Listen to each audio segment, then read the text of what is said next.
Thank you so much. When I was 5 years old, I gave myself a gift. So beautiful, so precious, something that I love even today. And it's something that has the tiniest and yet the grandest potential to stay alive for centuries, even after I will die someday. If you are wondering what this gift was, here's what I gave myself. My name, Aditi. And while you could see me smiling wide at that, I think to my parents' distress, how it happened was I just heard the name in some TV serial and instantly fell in love with it. Right there, I knew I wanted to be Aditi. So now I started running around the entire house trying to convince my parents to change my name. And for some reason, they did not agree. Now, obviously, because I was living with another name for 5 years now. And when I told my mom that I want to change my name, she was like, listen, you cannot just randomly wake up one day and decide you don't want this name anymore. And all I thought that, of course I can. Because I know I want to be Aditi, and there are no rules, right? So fortunately, I was switching schools around the same time. And that kind of worked for me pretty well, because few days into it, I walked into my principal's office to give my interview for first standard along with my mom. And the first thing that principal asked me was, hi, what's your name? Now, without even a blink, wearing all my confidence just in a fraction of seconds, I said, I am Aditi. I rather claimed it.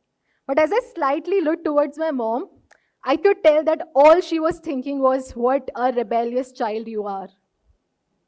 But yes, so was I. Rebellion is something I've known my whole life. I wear it on my sleeve every single day for everything I truly and deeply want to do. For everything that actually seems like the right thing to be done, even if the world constantly tells me otherwise.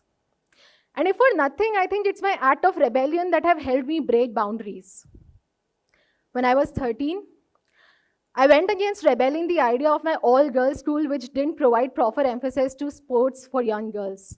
Because apparently, why should you be a girl and play sports? And you see, every young girl growing up in a small or even a big city of our country would always think that there's something that's not built for her.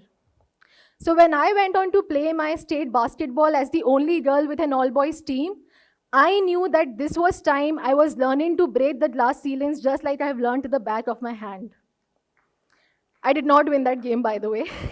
And imagine like fighting for a game so much and coming back home losing it, especially in an Indian family.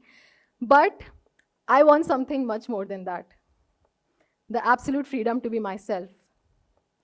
The 13-year-old me was able to do it though because of my mother, who wasn't just breaking boundaries, but she was actually dividing the world in two halves through her strength and courage while she was parenting two young daughters.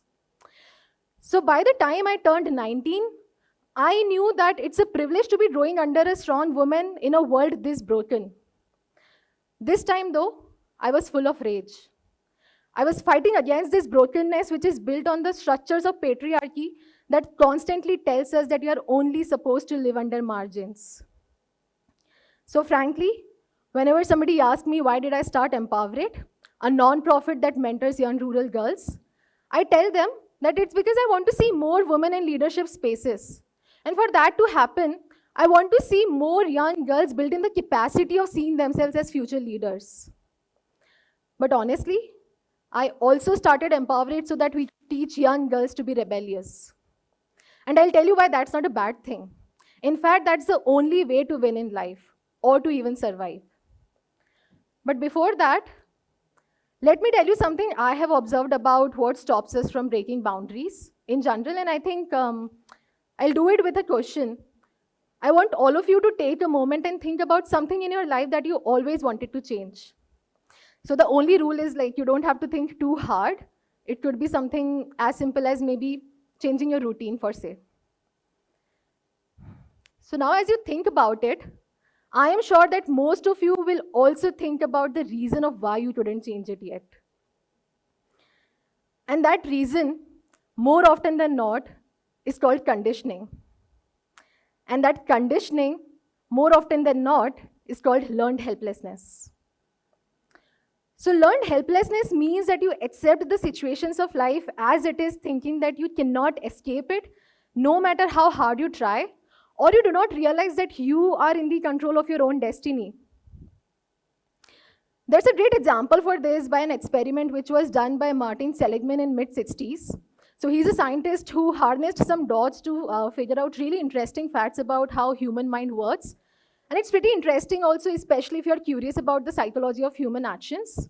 So what Seligman did was he harnessed some dots for the experiment and essentially came into a process where he would ring a bell and then he would give an electric shock to these dots. And he would repeat this over and over again until these dots were conditioned of this. Now what Seligman did was he put the dot in a big box with a small fence dividing it in two halves.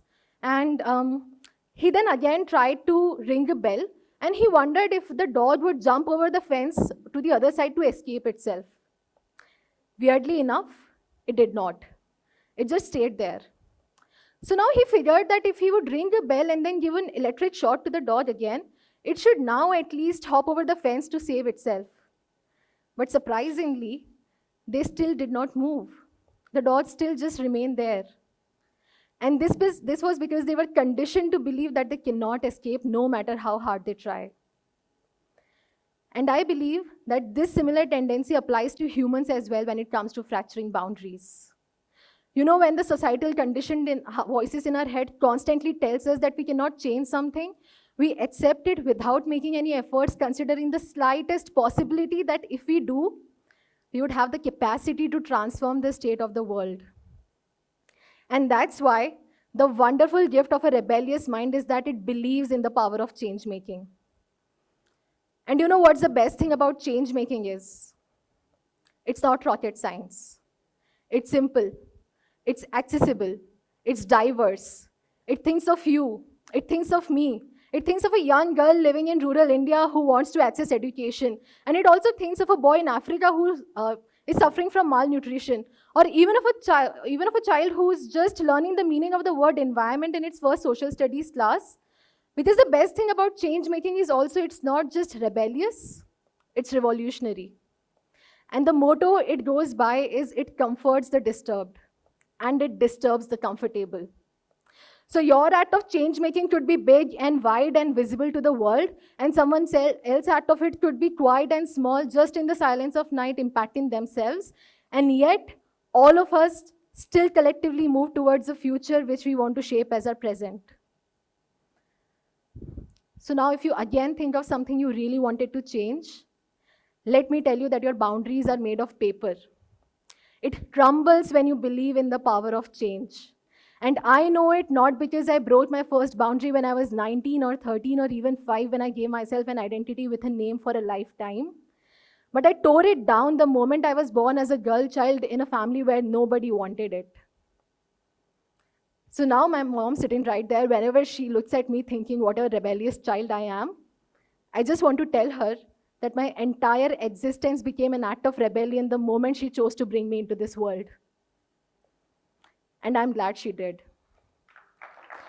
Because whenever we nudge a room for existence in places that doesn't expect us to be there, whenever we break the shackles or whatever stops us from taking a leap forward, whenever we include ourselves in kindness which is ever so universal, we announce with a whisper that we are here to build the future brick by brick, to reshape the world step by step. And so, every time when I see a million young people like me trying to break a billion different boundaries in a million different ways, I cannot help but think of these words by the famous poet T.S. Eliot, who went about saying that do I dare disturb the universe? Because indeed there will be time to wonder, do I dare disturb the universe? Here's the only answer I have for him. Yes, I do. Thank you.